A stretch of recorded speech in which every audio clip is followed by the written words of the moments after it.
ನಮಸ್ಕಾರ, ನೀವು ನೋಡ್ತಾ ಇದ್ದೀರಾ ಏಷ್ಯಾನೆಟ್ ಸುವರ್ಣ ನ್ಯೂಸ್. ನಾನು ಅಜಿತ್ ಹನುಮಕ್ಕನವರ್. ಈಗ ಈ ವಾರದ news hour special. News hour ಸ್ಪೆಷಲ್ನಲ್ಲಿ news subject of the week ಬಗ್ಗೆ ಮಾತನಾಡ್ತೀವಿ, ಅಥವಾ ಅದರ ಬಗ್ಗೆ ಮಾತನಾಡುವುದಕ್ಕೆ ಒಬ್ಬ ಅತಿಥಿ ನಮ್ಮ ಜೊತೆಗಿರ್ತಾರೆ. ಈ ವಾರ ಅತಿ ಹೆಚ್ಚು ಚರ್ಚೆಯಾದಂಥ ವಿಷಯ ನಾನು ನೋಡಿದ ಹಾಗೆ AI, ಆರ್ಟಿಫಿಷಿಯಲ್ ಇಂಟೆಲಿಜೆನ್ಸ್. ದೆಹಲಿಯಲ್ಲಿ ಆರ್ಟಿಫಿಷಿಯಲ್ ಇಂಟೆಲಿಜೆನ್ಸ್ ಸಮಿಟ್ ನಡೀತು, ಯಶಸ್ವಿಯೂ ಆಯಿತು. ಇವತ್ತಿನ ತಂತ್ರಜ್ಞಾನ ಯುಗದಲ್ಲಿ ನೋಡಬಹುದಾದದ್ದನ್ನೆಲ್ಲ ನೋಡ್ಬಿಟ್ವಿ ನಾವು ಅನ್ನುವ ಭಾವನೆ ಇತ್ತು ನನಗೆ. ಮೊಬೈಲ್ನಲ್ಲಿ ಬಾಳ ಸಂಗಾತಿಯಿಂದ ಹಿಡಿದು ಬೆಣ್ಣೆ ದೋಸೆ ತನಕ ಎಲ್ಲವೂ ಸಿಗುತ್ತೆ. ವಿಮಾನದಿಂದ ಹಿಡಿದು ಓಲಾ ಕ್ಯಾಬ್ ತನಕ ಬುಕ್ ಮಾಡ್ಕೋಬಹುದು. ಪ್ರಪಂಚದ ಯಾವ ಮೂಲೆಯಿಂದ ಯಾವ ಮೂಲೆಗೆ ಬೇಕಾದರೂ ಮಾತಾಡಬಹುದು. ಇನ್ನೇನಿದೆ ನೋಡೋದಕ್ಕೆ ಅಂತ ಏಕಾಏಕಿ ಆರ್ಟಿಫಿಷಿಯಲ್ ಇಂಟೆಲಿಜೆನ್ಸ್ನ ಚರ್ಚೆ ಶುರುವಾಗಿದೆ. ಇದುವರೆಗೂ ನಾವು ನೋಡಿರೋದು ಬರೀ ಟ್ರೇಲರ್ ಅನ್ನಿಸ್ತಾ ಇದೆ. ಹೀಗಿದ್ದಾಗ ಮುಂದಿನ ವರ್ಷಗಳಲ್ಲಿ ಮನುಷ್ಯನ ಜೀವನ ಹೇಗಿರಬಹುದು, ಎಲ್ಲಕ್ಕಿಂತ ಮುಖ್ಯವಾಗಿ ಜಾಬ್ ಮಾರ್ಕೆಟ್ ಹೇಗಿರುತ್ತೆ, ಆರ್ಟಿಫಿಷಿಯಲ್ ಇಂಟೆಲಿಜೆನ್ಸ್ನಿಂದ 9 ಕೋಟಿ ಉದ್ಯೋಗ ನಷ್ಟ ಆಗಬಹುದು ಪ್ರಪಂಚದಾದ್ಯಂತ ಅಂತ ಟೆಕ್ ಸಂಸ್ಥೆಗಳ ಮುಖ್ಯಸ್ಥರುಗಳು ಹೇಳ್ತಾ ಇದ್ದಾರೆ. ಹಾಗಾದರೆ ಇವತ್ತಿನ ವಿದ್ಯಾರ್ಥಿನಿಯರು ಕಲಿಯಬೇಕಾದದ್ದೇನು? ಇಂಥ ಹಲವು ವಿಷಯಗಳ ಬಗ್ಗೆ ಮಾತನಾಡಬೇಕಾಗಿತ್ತು. ಅದಕ್ಕಾಗಿ ಇವತ್ತು ಇಬ್ಬರು ನಮ್ಮ ಸ್ಟುಡಿಯೋದಲ್ಲಿದ್ದಾರೆ. ಒಬ್ಬರು ಮಧು ವೈಎನ್, ವಿಜ್ಞಾನ ಲೇಖಕರು. ಕಾರ್ಯಕ್ರಮಕ್ಕೆ ಸ್ವಾಗತ ಮಧು ಅವರೇ. ಇನ್ನೊಬ್ಬರು ಗುರುರಾಜ್ ದಾವಣಗೆರೆ, ಇವರು ಕೂಡ ವಿಜ್ಞಾನ ಲೇಖಕರು. ಕಾರ್ಯಕ್ರಮಕ್ಕೆ ತಮಗೂ ಕೂಡ ಸ್ವಾಗತ. ಇವ್ರನ್ನ ಪ್ರಶ್ನಿಸುವುದಕ್ಕೆ ಅನೇಕ ವಿದ್ಯಾರ್ಥಿನಿಯರು, ಕುತೂಹಲಿಗಳು ಬಂದಿದ್ದಾರೆ. ನಿಮ್ಮೆಲ್ಲರೂ ಕೂಡ ಕಾರ್ಯಕ್ರಮಕ್ಕೆ ಸ್ವಾಗತ. ತಮ್ಮಿಬ್ಬರಿಗೂ ಕಾರ್ಯಕ್ರಮಕ್ಕೆ ಮತ್ತೊಮ್ಮೆ ಸ್ವಾಗತ ಸರ್. ಮಧು ಅವರೇ, ತಮ್ಮ ವಿಶೇಷ ಆಸಕ್ತಿ ಆರ್ಟಿಫಿಷಿಯಲ್ ಇಂಟೆಲಿಜೆನ್ಸ್. ವರ್ಲ್ಡ್ ಡಿಸ್ಟ್ರಪ್ಟ್ ಆಗಿಬಿಡುತ್ತೆ ಅನ್ನೋ ಲೆವೆಲ್ಲಿಗೆ ಆರ್ಟಿಫಿಷಿಯಲ್ ಇಂಟೆಲಿಜೆನ್ಸ್ನ ಚರ್ಚೆ ಆಗ್ತಾ ಇದೆ. What exactly it is? Intelligence ಗೊತ್ತು ನಮಗೆ, ಆರ್ಟಿಫಿಷಿಯಲ್ ಇಂಟೆಲಿಜೆನ್ಸ್ ಅಂದರೆ ಏನು? ಮುಂಚೆ ನನಗೊಂದು ನೋಷನ್ ಇತ್ತು. ಹಿಂದಿನ ಕಾಲದಲ್ಲಿ ಭೂಮಿ ಜಾಸ್ತಿ ಇದ್ದವನು ಶ್ರೀಮಂತ, ಆನಂತರ ಹಣ ಜಾಸ್ತಿ ಯಾರ ಹತ್ರ ಅದು ಅವ್ರದೇ ಜಗತ್ತು, ಆನಂತರ ತಲೆ ಯಾವುದಿದೆಯೋ ಅದೇ ಜಗತ್ತು. ಈಗ ತಲೆನೂ ಬೇಕಾಗಿಲ್ವಾ ಅಂತ ಅನ್ಸೋದಕ್ಕೆ ಶುರುವಾಗಿದೆ. ಬುದ್ಧಿವಂತಿಕೆನೂ ಬೇಕಾಗಿಲ್ವಾ, ಅದನ್ನು ಮಷಿನ್ಗಳು ಮಾಡಿಬಿಡ್ತಾವ ಅಂತ. What exactly it is? ಒಂದು ಲೇಮ್ಯಾನ್ ಲ್ಯಾಂಗ್ವೇಜ್ನಲ್ಲಿ 9th to 10th ಸ್ಟ್ಯಾಂಡರ್ಡ್ ಮಕ್ಕಳಿಗೆ ಅರ್ಥ ಆಗೋಂಗೆ ಹೇಳ್ಬೋದು ಅನ್ನೋದಾದರೆ.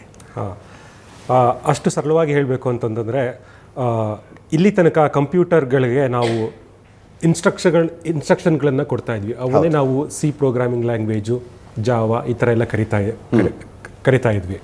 ಒಂದಾದಮೇಲೆ ಒಂದು ಇನ್ಸ್ಟ್ರಕ್ಷನ್ ಕೊಟ್ಟು ಕಂಪ್ಯೂಟರ್ಗೆ ಈ ರೀತಿ ಕೆಲಸ ಮಾಡು ಅಂತ ಹೇಳ್ತಾ ಇದ್ವಿ. ಅದಕ್ಕೋಸ್ಕರ ನಾವು ಸಾಫ್ಟ್ವೇರ್ ಇಂಜಿನಿಯರ್ಗಳನ್ನ ಇಟ್ಕೊಂಡು ಕೆಲಸ ಮಾಡಿಸ್ತಾ ಇದ್ವಿ, ಪ್ರೋಗ್ರಾಮಿಂಗ್ ಮಾಡಿಸ್ತೀವಿ. ಅದನ್ನು ನಾವು ರೂಲ್ ಬೇಸ್ಡ್ ಸಾಫ್ಟ್ವೇರ್ ಅಂತ ಕರಿತಾ ಇದ್ವಿ.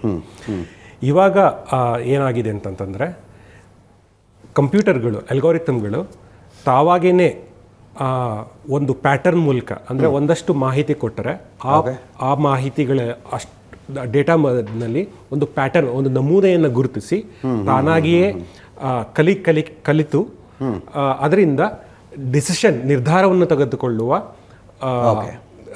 ಕಲಿಕೆಯನ್ನು ಕಲಿತಿರೋದ್ರಿಂದ ಅವು ಅದನ್ನು ಇಂಟೆಲಿಜೆನ್ಸ್ ಅಂತ ಕರಿತೀವಿ ನಾವು. ಸೊ ಅದನ್ನು ನಾವು ಆರ್ಟಿಫಿಷಿಯಲ್ ಇಂಟೆಲಿಜೆನ್ಸ್ ಅಂತ ಕರಿಬಹುದು. ಅಂದರೆ ಇಷ್ಟು ದಿವಸ ಕಂಪ್ಯೂಟರ್ಗಳು ಸ್ವಂತ ನಿರ್ಧಾರ ತಗೋತಿರ್ಲಿಲ್ಲ. ಬಹಳ ಡಂಬ್, ಅಂದರೆ ತುಂಬ ದಡ್ಡ. ಅವಕ್ಕೆ ನಾವು ಬರೀ ಕರೆಂಟ್ ಕೊಟ್ಟು ಕರೆಂಟ್ ತೆಗೆದು ಟ್ರಾನ್ಸಿಸ್ಟರ್ಗಳಿಗೆ ಅವಕ್ಕೆ ಭಾಷೆಗಳನ್ನ ಅರ್ಥ ಮಾಡಿಸಿ ಕೆಲಸ ಮಾಡಿಸ್ಕೋತಾ ಇದ್ವಿ, ಶ್ರಮಿಕ ಕೆಲಸ ಮಾಡಿಸ್ಕೋತಾ ಇದ್ವಿ. ಇವಾಗ ಅವು ಸ್ವಂತ ನಿರ್ಧಾರ ತಗೊಳ್ಳುವ ಮಟ್ಟಿಗೆ ಅಲ್ಗಾರಿಥಮ್ ಬೆಳೆದಿದ್ದಾವೆ. ಇಷ್ಟೆಲ್ಲ ಸಾಧ್ಯವಾಗಿದೆ. ಸೈನ್ಸ್ ನೆಕ್ಸ್ಟ್ ಲೆವೆಲ್ಗೆ ಹೋಯ್ತು. ಅದಕ್ಕೆ ಯಾಕೆ ಈ ಪರಿ ಚರ್ಚೆ ಆಗಬೇಕು ಅಂತ. Science has gone to next level. ಅಂದರೆ ಜಾಬ್ ಮಾರ್ಕೆಟ್ ಡಿಸ್ಟರ್ಬ್ ಆಗಿಬಿಡುತ್ತೆ, ಯಾರ್ಯಾರು ಉದ್ಯೋಗಗಳು ಉಳಿಯೋದಿಲ್ವೋ, ಬಿಸ್ನೆಸ್ಗಳು ಹಿಂಗಿರೋದಿಲ್ಲ. ಇಷ್ಟೇ ಯಾಕೆ ಅಲ್ಲಿ ತನಕ ಯಾಕೆ ಹೋಗ್ಬೇಕಿದು? ಯಾಕಂದರೆ ಈಗ ನಾವೇನು ಮಾಡ್ತಾ ಇದೀವಲ್ಲ ಉದ್ಯೋಗಗಳು, ಅವನ್ನೆಲ್ಲ ಕಂಪ್ಯೂಟರ್ ಆಟೋಮೇಟ್ ಮಾಡುತ್ತೆ. ಸ್ವಂತ ನಾವು ನಿರ್ಧಾರ ತಗೊಂಡು ಮಾಡ್ತಿದ್ವಲ್ಲ, ಅದನ್ನ ಕಂಪ್ಯೂಟರ್ ತಾನೇ ನಿರ್ಧಾರ ತಗೊಂಡು ಮಾಡುವ ಮಟ್ಟಕ್ಕೆ ಹೋಗುತ್ತೆ. ಆದ್ರಿಂದ ಈ ಉದ್ಯೋಗಗಳು ಪಲ್ಲಟ ಆಗುತ್ತೆ ಭವಿಷ್ಯದಲ್ಲಿ. ಆದ್ರಿಂದ ಇಷ್ಟೊಂದು ಅಲ್ಲೋಲ ಕಲ್ಲೋಲ ಅಂತ ನಾವೇನು ಅಂತ ಇದ್ದೀವಿ, ಅದು ಆಗ್ತಾ ಇದೆ ಈಗ. ಅದು ಗುರುರಾಜ್ ಸರ್, ನೀವು ಹೇಗೆ ನೋಡ್ತೀರಾ ಆರ್ಟಿಫಿಷಿಯಲ್ ಇಂಟೆಲಿಜೆನ್ಸ್ ಅಂದರೆ? ನಾನು ಬೇಂದ್ರೆ ಅವರ ಒಂದು ಚಿಕ್ಕ ಪದ್ಯದ ಮುಖಾಂತರ ಶುರು ಮಾಡ್ತೀನಿ. ಲವ್ಲಿ. ಅವರು ಕರಡಿ ಕುಣಿತ ಅಂತ ಒಂದು ಪದ್ಯ ಬರೋದು. ಕುರುಡು ಕಾಂಚಾಣ ಕುಣಿಯುತ್ತಲಿತ್ತು, ಕಾಲಿಗೆ ಬಿದ್ದವರ ತೊಳೆಯುತ್ತಲಿತ್ತು ಅಂತ. ಈಗ ಈ ಕೃತಕ ಬುದ್ಧಿಮತ್ತೆ ಅನ್ನೋದು ಕುರುಡು ಕಾಂಚಾಣದ ಜಾಗವನ್ನು ತಗೊಳ್ತಾ ಇದೆ, ಆದರೆ ತುಳಿತಾ ಇಲ್ಲ. ಕೃತಕ ಬುದ್ಧಿಮತ್ತೆ ಕುಣಿಯುತ್ತಲಿದೆ, ನಮ್ಮೆಲ್ಲರ ಕಣ್ಣು, ಮನಸ್ಸು, ಹೃದಯಗಳನ್ನು ಸೆಳೀತಾ ಇದೆ. ಕೃತಕ ಬುದ್ಧಿಮತ್ತೆ ಅಂದರೆ ಮನುಷ್ಯನ ಮೆದುಳು ಯೋಚಿಸುವ ರೀತಿಯಲ್ಲಿ ಇನ್ನೊಂದು ಯಂತ್ರ ಏನಾದರೂ ಯೋಚಿಸಲಿಕ್ಕೆ ಸಾಧ್ಯವಾ ಅನ್ನೋದನ್ನು ಹೇಳಿಕೊಡುವಂಥ ಒಂದು ವ್ಯವಸ್ಥೆ. ಈ ರಜನಿಕಾಂತ್ ಫಿಲಮ್ ಬಂದಿತ್ತಲ್ಲ, ರೋಬೋ ತನ್ನ ಪಾಡಿಗೆ ತಾನು ಕೆಲಸ ಮಾಡ್ತಿತ್ತು, ತನ್ನ ನಿರ್ಧಾರ. ಹೌದು, ಅಂದರೆ ಅದು ರಿಯಾಲಿಟಿ ಆಗುತ್ತೆ. ರಿಯಾಲಿಟಿ ಅದು ಏನು ಅಂದರೆ ನಿಜವಾಗ್ಲೂ ಆ cinema ahead of it's time ಅಂತ ಕರಿತೀವಿ. ನಮಗೆ ತುಂಬ ಮುಂಚೆನೇ ಬಂದ್ಬಿಡ್ತು ಅದು. ಓಕೆ, ತುಂಬ ಒಳ್ಳೆ ಜ್ಞಾನವನ್ನು ಆ ಸಿನಿಮಾ ನಮಗೆ ಕೊಡ್ತು. ನೀವು ಕೇಳಿದ್ರಿ ಯಾಕಿಷ್ಟೊಂದು ಅಬ್ಬರ, ಯಾಕಿಷ್ಟೊಂದು ಗೊಂದಲ, ಯಾಕಿಷ್ಟೊಂದು ಹೈಪ್ ಕ್ರಿಯೇಟ್ ಮಾಡಿದ್ದಾರೆ ಅಂದರೆ ಈ ಪಬ್ಲಿಕ್ ಟ್ರೇಡೆಡ್ ಕಂಪನೀಸ್ ಅಂತ ಏನು ವರ್ಲ್ಡಲ್ಲಿ ಇದಾವಲ್ಲ ಅಕ್ರಾಸ್, ದೊಡ್ಡ ಕಂಪನಿಗಳು $ಬಿಲಿಯನ್ ಗಟ್ಟಲೆ ಹಣವನ್ನು ಹಾಕ್ಬಿಟ್ವು 2023. 2023 ಜನವರಿಯಲ್ಲಿ ಏನಿದು ಆರ್ಟಿಫಿಷಿಯಲ್ ಇಂಟೆಲಿಜೆನ್ಸ್ನ ಒಂದು ಪ್ರಾಡಕ್ಟ್ ಏನು ChatGPT ಅನ್ನುವಂಥದ್ದು ಮಾರ್ಕೆಟಿಗೆ ಬಂತೋ, ಜನರೇಟಿವ್ AI ಮತ್ತು ಪ್ರೆಡಿಕ್ಟಿವ್ AI ಮತ್ತು ಡೀಪ್ ಲರ್ನಿಂಗ್ ಅಂತ ಈ 3 ವಿಷಯಗಳನ್ನು ಹೊತ್ಕೊಂಡು ಒಂದು ವ್ಯವಸ್ಥೆ ಬಂತು.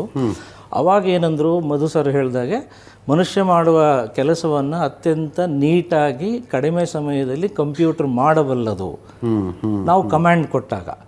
ಇದನ್ನು ನಂಬಿಸಲಿಕ್ಕೆ ದೊಡ್ಡ ಕಾರ್ಪೊರೇಟ್ ಕಂಪನೀಸ್ಗಳು ಜನರಿಂದ ಹಣವನ್ನು ಇನ್ವೆಸ್ಟ್ ಮಾಡಿಸ್ಕೊಂಡ್ವು. ಇವತ್ತು ಎನ್ವಿಡಿಯಾದಂಥ ಕಂಪನಿ ಏನಿದೆ, ನಮಗೆ ಚಿಪ್ ಮ್ಯಾನುಫ್ಯಾಕ್ಚರಿಂಗ್ ಏನಂತ ಇದೆಯಲ್ಲ, ಅಂದರೆ ಡಿಸೈನ್ ಮಾಡಿದ್ದನ್ನು ಬೇರೆ ಕಡೆ ಕೊಟ್ಟು ಮಾಡಿಸ್ತಾರೆ ಅವರು. ಅವರ ಒಟ್ಟು ಬಂಡವಾಳ $4.6 ಟ್ರಿಲಿಯನ್. My goodness. ಅಂದರೆ ಭಾರತ ಎಲ್ಲಿಗೆ ರೀಚ್ ಆಗಬೇಕು ಅಂತ ಕನಸು ಕಾಣ್ತಾ ಇದೆಯೋ ಆ ಕಂಪನಿ ರೀಚ್ ಆಗಿದೆ. ಈ ದೇಶದ ಓಕೆ ಒಟ್ಟು ಎಕನಾಮಿಕ್ ಸೈಜ್ಗೆ ಈಕ್ವಲ್ ಆಗುವಂಥದ್ದು ಒಂದು ಕಂಪನಿ ಹತ್ರ ಬಂಡವಾಳವನ್ನು ನಾವು ತೊಡಗಿಸಿದ್ದೇವೆ. ಅವರೀಗ ಜನಕ್ಕೆ ಉತ್ತರ ಕೊಡಬೇಕು. ಇನ್ವೆಸ್ಟ್ ಮಾಡಿಸ್ಕೊಂಡ್ಬಿಟ್ಟಿದ್ದಾರೆ, ಜನಕ್ಕೆ ಅನುಕೂಲ ಕೊಡಬೇಕು. ಓಕೆ, ಅದು ಆಗ್ತಾ ಇಲ್ಲ. ಅದಕ್ಕೆ ಹೆಚ್ಚು ಅದನ್ನು ಬಿಸ್ನೆಸ್ ಮಾಡಿ ಅಂತ ಹೇಳಿ ಈ ಒಂದು ಹೈಪ್ ಕ್ರಿಯೇಟ್ ಮಾಡ್ತಾ ಇದ್ದಾರೆ. AI ಎಲ್ಲರಿಗೂ ಒಳಗೊಳ್ಳಿಸ್ಬೇಕು. ಓಕೆ, ಆಯಿತಾ. ಈಗ ಟೀಚರ್ಸ್ ಬಳಸ್ತಾ ಇದ್ದಾರೆ, ವಿದ್ಯಾರ್ಥಿಗಳು ಬಳಸ್ತಾ ಇದ್ದಾರೆ. ಈಗ ರಿಸರ್ಚ್ಗೆ ಬೇಕಾದಂಥ AI ಏನಿದೆ, ಸಂಶೋಧನೆಗೆ ಬೇಕಾದಂಥ AI ಇನ್ನೂ ಸಿದ್ಧವಾಗಿಲ್ಲ. ಕಂಪ್ಲೀಟ್ ಪರ್ಫೆಕ್ಷನ್ಗೆ ನಾವು ಯಾರೂ ಬಂದಿಲ್ಲ. ಈಗ ನಾನೇ ಪರ್ಫೆಕ್ಟ್ ಅಲ್ಲ, ಹೌದು, ಇವರಲ್ಲ, ನೀವಲ್ಲ, ಇಲ್ಲಿರೋ ಯಾರೂ ಪರ್ಫೆಕ್ಟ್ ಅಲ್ಲ 100ಕ್ಕೆ 100. ಹಾಗಾಗಿ ಒಂದು ಯಂತ್ರವನ್ನು ಪರ್ಫೆಕ್ಟ್ ಮಾಡುವಂಥ ಒಂದು ಏನು ವಿದ್ಯೆ ಏನಿದೆಯಲ್ಲ, ಇದ್ರ ಬಗ್ಗೆ ಹೈಪ್ ಕ್ರಿಯೇಟ್ ಮಾಡದೇ ಇದ್ದರೆ ನೀವ್ಯಾರು ಅದನ್ನು ನಂಬೋದಿಲ್ಲ. ಅದಾಗ್ತಾ ಇದೆ. ಆಮೇಲೆ ನೀವು ಹೇಳೋದು ಇದು ಸುಮ್ಮನೆ ಹೈಪ್ ಆಗ್ತಾ ಇದೆ ಅಲ್ಲ, ಸುಮ್ಮನೆ ದುಡ್ಡು ಇನ್ವೆಸ್ಟ್ ಆಗಿಬಿಟ್ಟಿದೆ. ROI ಬೇಕು. ಈಗ ನೀವೇನೋ ಒಂದು ಈ ಪ್ರೋಗ್ರಾಮಿಗೆ ಒಂದು ಏನೋ ಇನ್ವೆಸ್ಟ್ ಮಾಡಿದ್ದೀರಿ ಇವತ್ತು, ಇದರಿಂದ ROI ಬೇಕು ಅಂದರೆ you have to visualize it, hype it, make it more colourful, make it more interactive, debatable. ಹೌದು, ಒಂದು ಸಣ್ಣ ಕಾಂಟ್ರವರ್ಸಿ ಆದರೂ ಚಿಂತೆ ಇಲ್ಲ, ಇದು ನಾಳೆ ವೈರಲ್ ಆಗುತ್ತೆ ಅನ್ನೋದಾದರೆ definitely the organisation will believe in that philosophy and takes it further.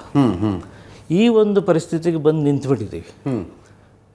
But ಇದು ನಾನು ಮುಂದುವರ್ಸೋದಾದರೆ ಇದರ ಜೊತೆಗೆ ನಾವು ಹೋಗಬೇಕಾದಂಥ ಎಲ್ಲ ಒತ್ತಡ ಮತ್ತು ಸನ್ನಿವೇಶಗಳು ಸೃಷ್ಟಿಯಾಗಿಬಿಟ್ಟಿದ್ದೇವೆ. ಎಸ್, ನಾನು ಅದನ್ನು ಬಿಟ್ಟು ಮಾಡ್ತೀನಿ, no chance, we have to go with it. ಇವತ್ತು ChatGPT ಅನ್ನುವಂಥದ್ದು ಒಂದು ಸಣ್ಣ ಹುಡುಗ, ತುಂಬ ವಿಧೇಯ ವಿದ್ಯಾರ್ಥಿ, ನೀವೇನು ಪ್ರಶ್ನೆ ಕೇಳಿದ್ರು ಉತ್ತರ ಕೊಡುತ್ತೆ. ಅದನ್ನು ಹಾಗೆ ಸಾಕು ನಾಯಿಯ ರೀತಿಯಲ್ಲಿಯೇ ಬೆಳೆಸ್ಕೊಂಡು ಹೋಗಬೇಕು ಹೊರತು ಸಿಂಹವನ್ನು ಮಾಡಿಕೊಂಡು ಎದುರಿಗೆ ನಿಲ್ಲಿಸ್ಕೋಬಾರ್ದು. ಇದು ಆಗ್ತಾ ಇದೆ. ಒಂದು ಪ್ರಶ್ನೆ ಏನು ಅಂದರೆ, ನನ್ನನ್ನು ಇನ್ಫೀರಿಯರ್ ಮಾಡಿಕೊಂಡು ನನಗಿಂತ ಒಂದು ಯಂತ್ರವನ್ನು ಸುಪೀರಿಯರ್ ಮಾಡುವಂಥ ಈ ಓಟ ಮನುಷ್ಯನ ಮನಸ್ಸಿನಲ್ಲಿ ಈ ಭಾವನೆ ಯಾಕೆ ಬಂತು ಅಂತ. ಅದು ಈಗ ಬಂದಿದ್ದಲ್ಲ, ತುಂಬ ಮುಂಚೆನೇ ಬಂದಿದೆ. ಅದು ಯಾಕೆ ಬೇಕು? ಅದು ನಾನೇ ಶ್ರೇಷ್ಠ ಅಲ್ವಾ? ಇಡೀ ಜೀವ ಚರಾಚರ ವಸ್ತುಗಳಲ್ಲಿ ಮನುಷ್ಯ ಶ್ರೇಷ್ಠ, ಟಾಪ್ ಆಫ್ ದ ಪಿರಮಿಡಲ್ಲಿ ಇರುವಂಥವನಿಗೆ ಇನ್ಯಾವುದೋ ಯಂತ್ರ Gururaj shut down, I am better than you ಅಂತ ಅದು ಹೇಳುತ್ತೆ ಅನ್ನೋದಾದರೆ ನಾನು ಅದನ್ನು ಯಾಕೆ ತಯಾರು ಮಾಡ್ತಿದ್ದೇನೆ?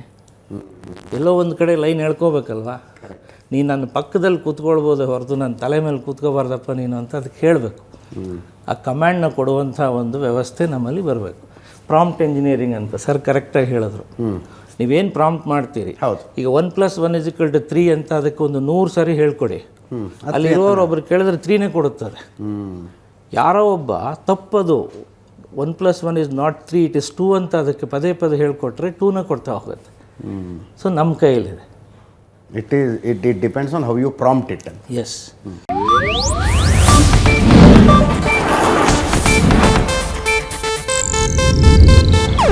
ಇದು ಏಷ್ಯಾನೆಟ್ ನ್ಯೂಸ್ ನೆಟ್ವರ್ಕ್ ಪ್ರಸ್ತುತಿ.